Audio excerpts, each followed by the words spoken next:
আপনি দেখছেন news now আমরা জানি কোনটা খবর। नमस्ते, आप सभी देख रहे हैं न्यूज नाउ में आज का समाचार। केंद्र सरकार ने डिफेंस ऑपरेशन, मिलिट्री और अन्य सिक्योरिटी फोर्सेस की गतिविधियों के बारे में मीडिया द्वारा लाइव कवरेज, न्यूज ऑपरेशन और पब्लिकेशंस पर विशेष एडवाइजरी जारी की है। इस मामले में डिजिटल मीडिया प्लेटफॉर्म को भी शामिल किया गया है। केंद्र सरकार ने सभी मीडिया चैनल्स को एडवाइजरी जारी की है कि वे पहलगाम टेररिस्ट अटैक के मद्देनजर डिफेंस ऑपरेशन और सिक्योरिटी फोर्सेस की गतिविधियों का लाइव ब्रॉडकास्ट ना दिखाएं। नेशनल सिक्योरिटी के हित में union ministry of information and broadcasting ने सभी मीडिया प्लेटफॉर्म्स, न्यूज एजेंसीज और सोशल मीडिया यूजर्स को एक एडवाइजरी जारी की है कि वे डिफेंस और सिक्योरिटी रिलेटेड एक्टिविटीज पर रिपोर्टिंग करते समय अत्यधिक जिम्मेदारी निभाते हुए और मौजूदा कानून और नियमों का सख्ती से पालन करें।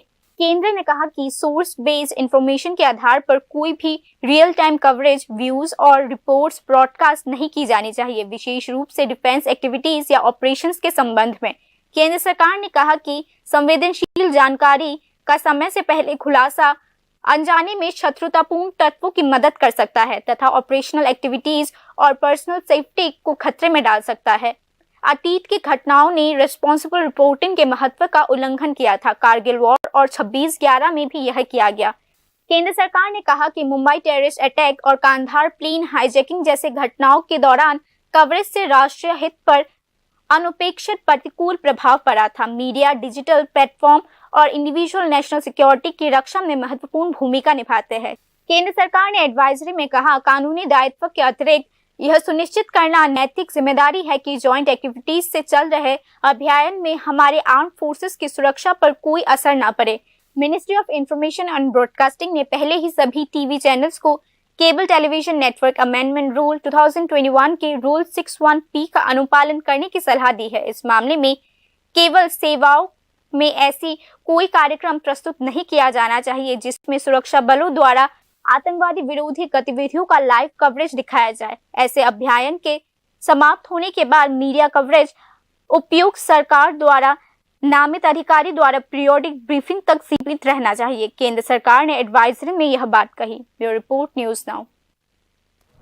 पहलगाम टेररिस्ट अटैक में 27 टूरिस्ट की हत्या के बाद केंद्रीय गृह मंत्रालय ने देश भर में अवैध विदेशी नागरिकों, विशेषकर पाकिस्तानियों के खिलाफ कार्यवाही का आदेश दिया है। इस मामले में त्रिपुरा में भी अवैध विदेशी नागरिकों की पहचान और गिरफ्तारी का काम चल रहा है।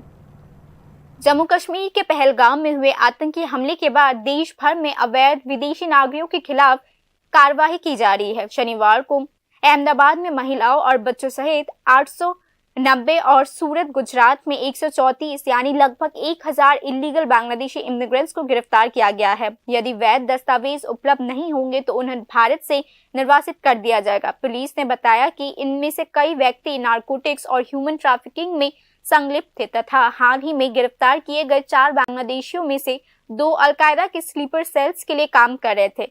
इसी बीच हरियाणा सरकार ने 460 पाकिस्तानियों को निष्कासित करने के आदेश जारी किए हैं। मुख्यमंत्री नयाब सिंह सैनी ने पाकिस्तानियों को वापस भेजने के लिए गृह विभाग से निर्देश मांगे हैं। पंजाब में अटारी बॉर्डर के माध्यम से भारत से पाकिस्तानी नागरिकों का पलायन जारी है। उत्तर प्रदेश सरकार ने 4 पाकिस्तानी महिला नागरिकों को उनके देश वापस भेज दिया है। पुलिस ने बताया कि महिलाएं टूरिस्ट वीजा पर बुलंदशहर आई थी और उन्हें वाघा अटारी बॉर्डर के रास्ते वापस भेज दिया गया है। दूसरी ओर पुलिस ने लखनऊ के एक होटल में इलीगली रह रहे 5 ओमानी नेशनल्स को गिरफ्तार किया है। पुलिस ने कहा कि विदेशी नागरिक भारत में आने का कोई वैध कारण नहीं बता सके। मध्य प्रदेश सरकार ने शनिवार को कहा कि 27 अप्रैल से पहले 228 पाकिस्तानी भारत छोड़ देंगे। पूर्वोत्तर क्षेत्र में पुलिस ने असम में 6 बांग्लादेशियों को गिरफ्तार किया है। सभी लोग इलीगली भारत में प्रवेश करने का प्रयास कर रहे थे। पुलिस ने बताया कि इनमें एक महिला भी शामिल है। त्रिपुरा में भी अवैध विदेशी नागरिक, विशेषकर बांग्लादेशियों की गिरफ्तारी जारी है।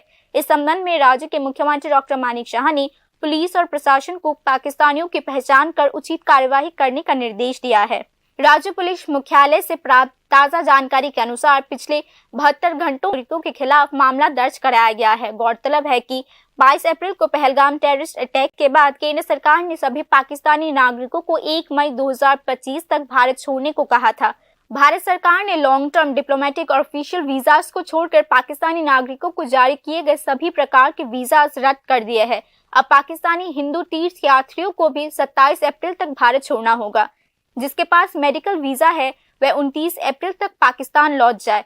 किसी भी पाकिस्तानी नागरिक को नया वीजा जारी नहीं किया जाएगा। साथ ही सरकार स्वयं इलीगली भारत में रह रहे लोगों को बाहर करेगी। Bureau report, News now. Tripura राज्य पुलिस ने पहलगाम टेररिस्ट अटैक के संबंध में सोशल मीडिया पर राष्ट्र विरोधी टिप्पणी करने के आरोप में पिछले 48 घंटों में 3 लोगों को गिरफ्तार किया है। इस मामले में त्रिपुरा स्टेट पुलिस ने संदेश जारी कर कहा कि भड़काऊ और भ्रामक संदेश में ध्यान न दे और उन्हें ना ही फॉरवर्ड करे। पुलिस ने शनिवार को बताया कि 22 अप्रैल को पहलगाम में हुए आतंकवादी हमले के संबंध में सोशल मीडिया पर कथित रूप से एंटी नेशनल रिमार्क्स करने के आरोप में पिछले 2 दिनों में कम से कम 3 लोगों को गिरफ्तार किया गया है। गिरफ्तार लोगों में एक रिटायर्ड टीचर भी शामिल है। আমাদের কাছে সন্ধ্যায় দিকে একটা এফআইআর আছে সজল চক্রবর্তী নামে একজন জেলরোডে বাড়ি, তার বিরুদ্ধে একটা এফআইআর আছে। সে ফেসবুকে কিছু অশালীন বক্তব্য বা বিতর্কিত কিছু লেখালেখি করছে। এখানে যে পেহেলগাম যে ইনসিডেন্ট এটার উপরে ভিত্তি করে তো আমরা যেহেতু এফআইআর হয়েছে এফআইআর আমরা ইনভেস্টিগেশন চলছে এবং আমরা জিজ্ঞাসাবাদ করে আসছি এবং জিজ্ঞাসাবাদ চলছে, লোকাল অ্যাক্টিভিটি চলছে, এখানে লোকাল কারবাই চলছে। আমরা দেখছি ইনভেস্টিগেশন তার মধ্যে আর কি পাওয়া যায়। त्रिपुरा पुलिस ने गिरफ्तारी के बाद सोशल मीडिया पर दिशा निर्देश जारी करते हुए कहा, हमारे संज्ञान में आया है कि कुछ लोग सोशल मीडिया पर भड़काऊ और भ्रामक संदेश प्रस्तुत कर रहे हैं। कृपया ध्यान में रखें कि ऐसी सामग्री को फॉरवर्ड करना, साझा करना या बनाना कानूनी अपराध है। ऐसी गतिविधियों में शामिल लोगों के खिलाफ सख्त कार्यवाही की जाएगी। हम सभी से अनुरोध करते हैं कि वे किसी भी भड़काऊ और भ्रामक संदेश पर ध्यान न दें या उसे फॉरवर्ड न करें। हम सभी नागरिकों से अनुरोध करते हैं कि वे सतर्क रहें और ऐसी किसी भी अवैध गतिविधियों की तुरंत पुलिस को जानकारी दें। धौलाई डिस्ट्रिक्ट के आमबासा पुलिस स्टेशन में मामला दर्ज कराया गया है, जिसके आधार पर 2 लोगों को गिरफ्तार किया गया है। पुलिस ने बताया कि इस सिलसिले में सिपाहीजला डिस्ट्रिक्ट के सुनामुरा निवासी जहीरुल इस्लाम नामक एक अन्य संदिग्ध को भी गिरफ्तार किया गया है। दूसरी ओर पहलगाम टेररिस्ट अटैक के जवाब में प्रधानमंत्री नरेंद्र मोदी की अध्यक्षता में हुई सीसीएस बैठक में लिए गए निर्णय के अनुसार भारत सरकार ने राज्य में पाकिस्तानी नागरिकों की पहचान करने की प्रक्रिया में तेजी लाई है। मुख्यमंत्री डॉक्टर मानिक शाह ने पहले ही पुलिस और सामान्य प्रशासन को ऐसे व्यक्तियों की पहचान करने और उन्हें एग्जाइल करने के लिए तत्काल कदम उठाने का निर्देश दिया है। पहले ही विभिन्न एजुकेशनल इंस्टीट्यूशंस, ऑर्गेनाइजेशंस और राजनीतिक दलों ने 22 अप्रैल को पहलगाम में हुए आतंकवादी हमले की निंदा करते हुए राज्य भर में विरोध रैलीज आयोजित की है। मुस्लिम ऑर्गेनाइजेशन त्रिपुरा गौसाई कमेटी ने भी घटना की निंदा करते हुए और घटना में शामिल आतंकवादियों के खिलाफ सख्त कार्यवाही करने की मांग की है। Bureau report, News now.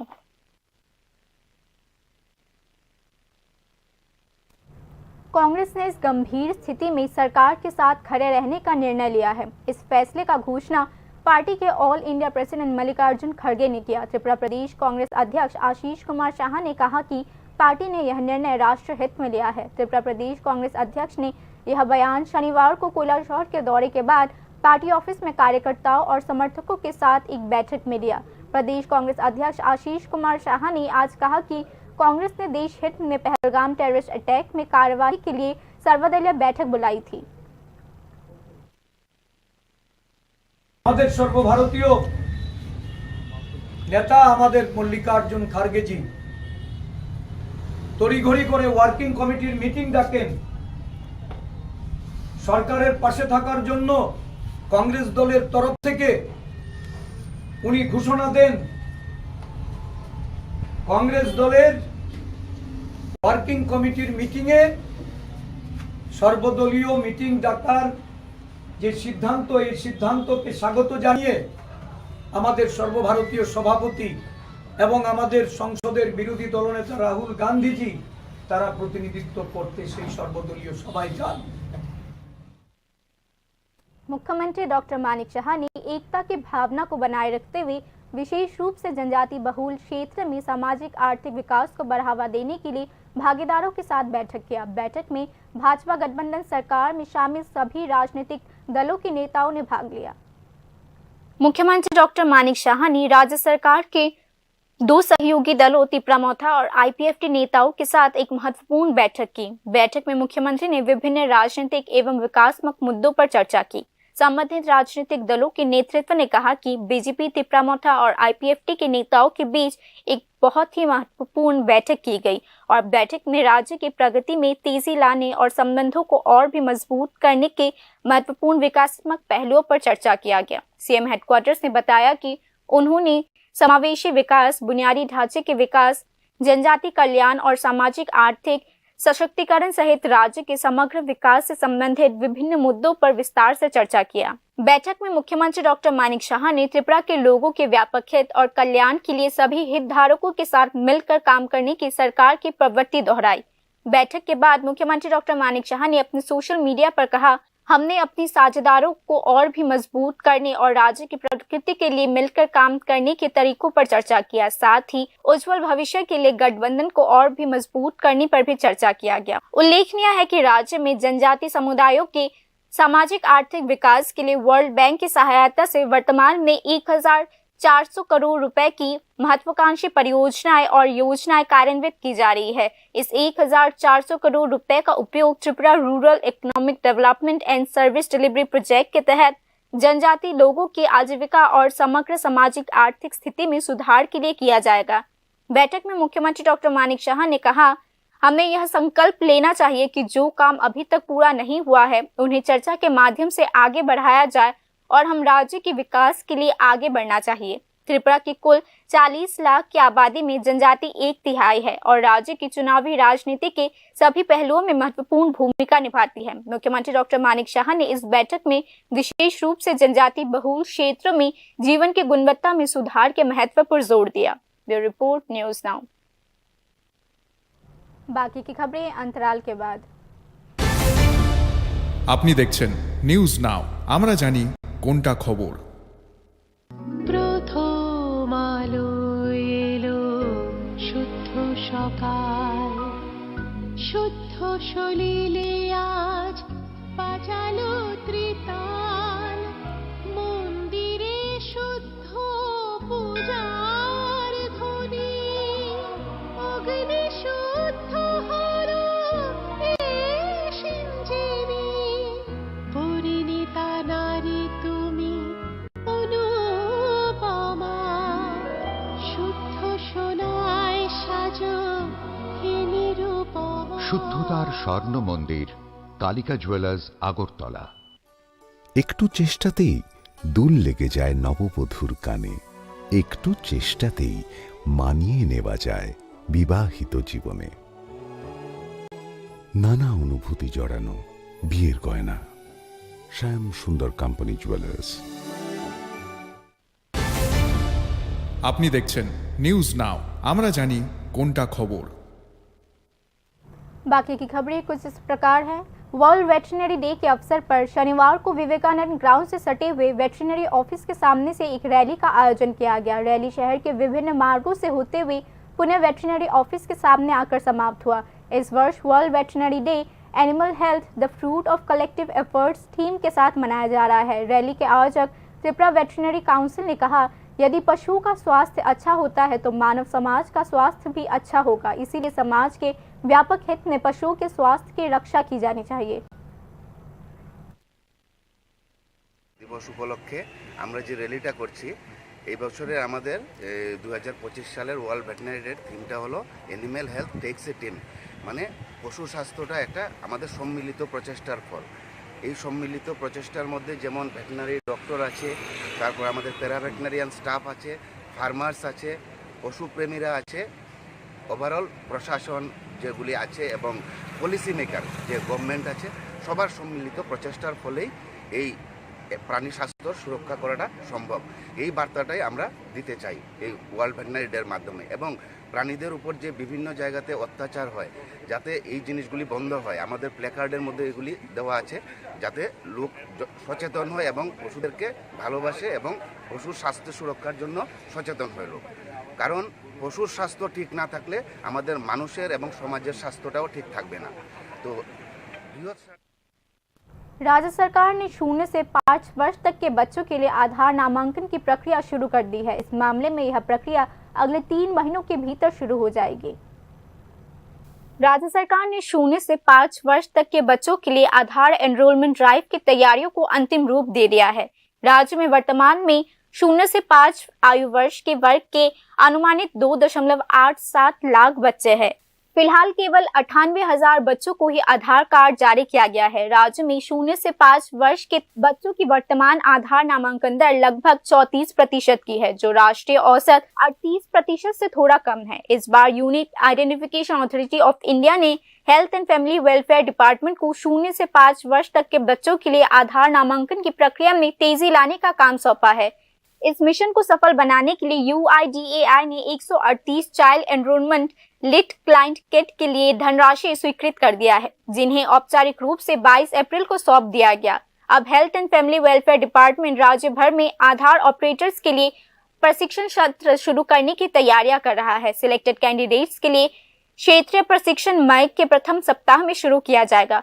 प्रशिक्षित होने के बाद इन ऑपरेटर्स को नामांकन प्रक्रिया को सुविधाजनक बनाने के लिए district hospital, community health centres, primary health centres और बर्थ रजिस्ट्रेशन यूनिट में तैनात किया जाएगा। अधिकारियों ने आधार से जुड़े सक्रिय सेवाओं तक निर्बाधित पहुंच सुनिश्चित करने के लिए बड़े पैमाने पर पंजीकरण के लिए 3 महीने की समय सीमा तय की है। Bureau report, News now.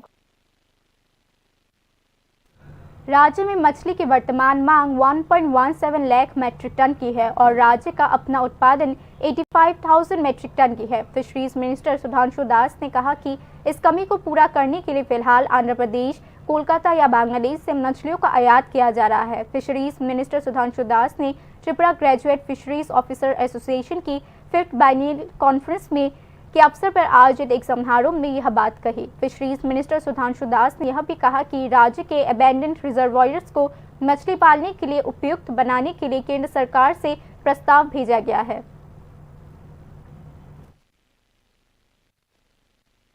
तो আমাদের বর্তমানে এই রাজ্যে মাছের চাহিদা রয়েছে 1,17,000 মেট্রিক টন, ওয়ারেজ আমাদের প্রোডাকশন আছে 85,000 মেট্রিক টন।